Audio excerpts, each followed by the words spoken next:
What an exciting day at the Kennedy Space Center. You can see the Orion spaceship coming out of the ONC building where we've been assembling it for several years. As big a step as this is for us today in rolling out and starting the journey of Artemis 1 to the moon and beyond, we're really excited for this test program to get this vehicle flowing and to begin the next steps, which are to send humans back to the moon. The twin sister of Apollo, Artemis is the name given to the program that will return humanity to the moon. And named after one of the largest constellations in the sky, Orion is the spacecraft destined to get us there. Through Artemis missions, NASA will land the first woman and the first person of color on the lunar surface. And these missions will allow us to explore more of the moon than ever before, paving the way for long-term presence in lunar orbit. We're rolling the Orion spacecraft out, but it's beginning its journey. We're really kind of at the end of the building process and the beginning of getting ready to go fly.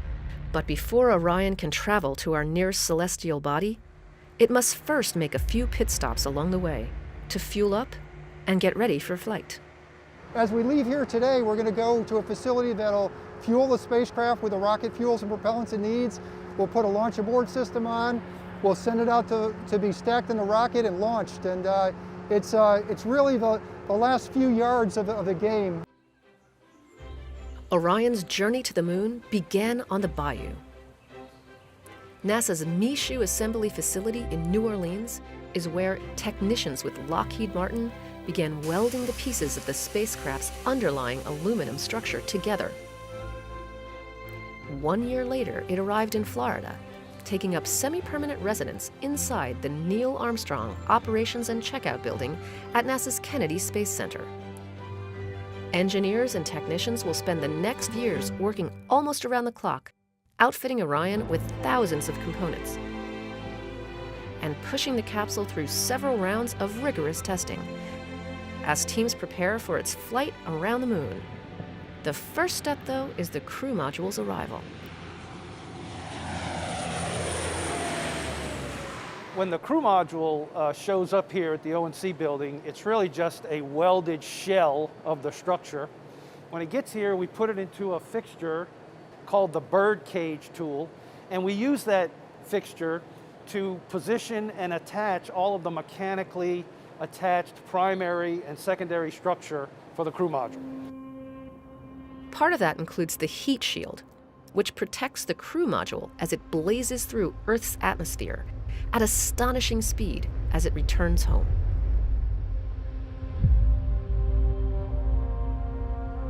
Technicians with Lockheed bond those thermal protection system products onto the heat shield right here in the ONC. And they do the same for the crew module's forward bay cover. We bond that on here, and basically this covers the forward bay of the crew module such that once we come back into the atmosphere, this gets jettisoned and all of the landing system, i.e. parachutes, get deployed and slow the crew module down so that when it touches down in the ocean, it's only going a few miles an hour. With the primary and secondary structures all attached, the crew module is tested to see how everything holds up. Orion is pressurized, stressing the welds to ensure they'll hold up under the proper loading. Afterwards, non-destructive evaluation of those welds is conducted to check for any voids or cracks. Once the structure is deemed strong enough, the crew module is moved just a few spaces down into the ONC's clean room for its next round of integrations. We bring that structure into our clean room, which is you see behind me, because we need to start integrating the propulsion system and elements of the environmental control and life support subsystems, and those systems require a cleaner environment than the one we're standing in out here. When all of that is done, the crew module is on the move again to the crew module integration station. There, all of the electrical systems, including wire harnesses and avionics boxes that control the crew module's guidance, navigation, communications, and its power subsystems, are integrated. Next, it's time to bring the spacecraft to life. We power it up, and then we go into a whole series of functional tests to make sure all the subsystems that we've integrated up to that point are functioning properly. But the crew module isn't the only thing that makes up the Orion spacecraft.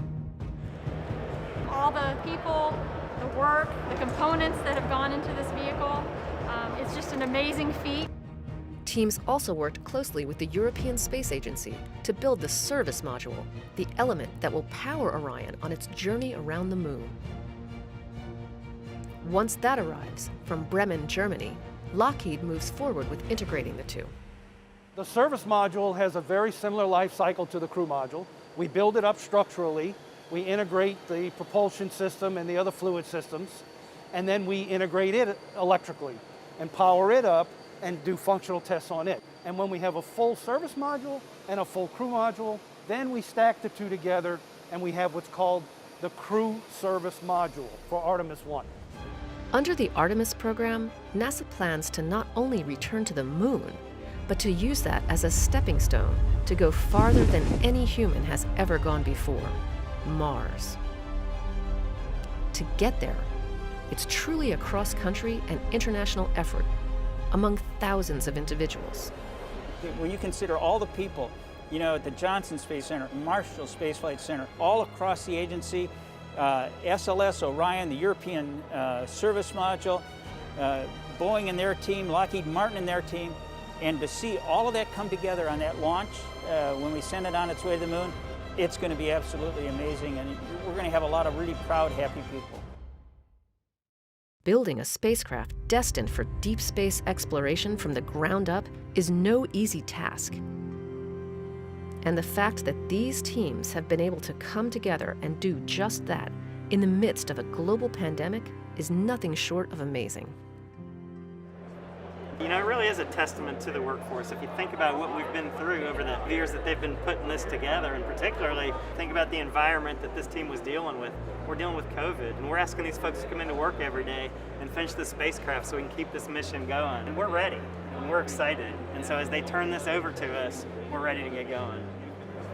And really, this is only the start of Orion's path to the pad. It's a little hard to put into words when you think about the fact that we are in the first flow of what will be our nation's deep space exploration program. It hits you in the heart, and it really speaks to why we all are doing what we're doing.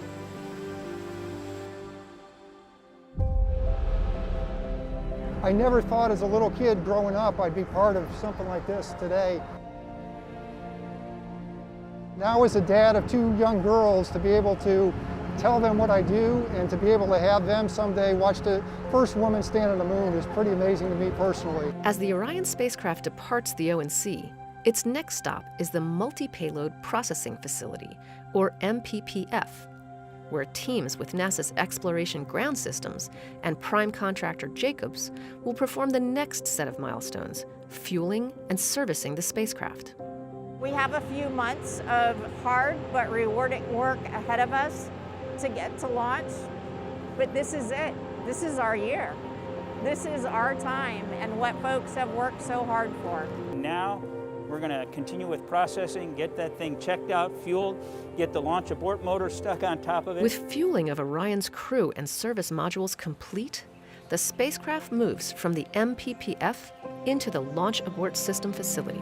We just finished fueling the spaceship, and we moved it to the LASA facility, the Launch Abort System facility, to put the Launch Abort System on the top of Orion. And in July 2019, teams completed a critical test, the Ascent Abort 2 flight test, to validate the Launch Abort System works as expected.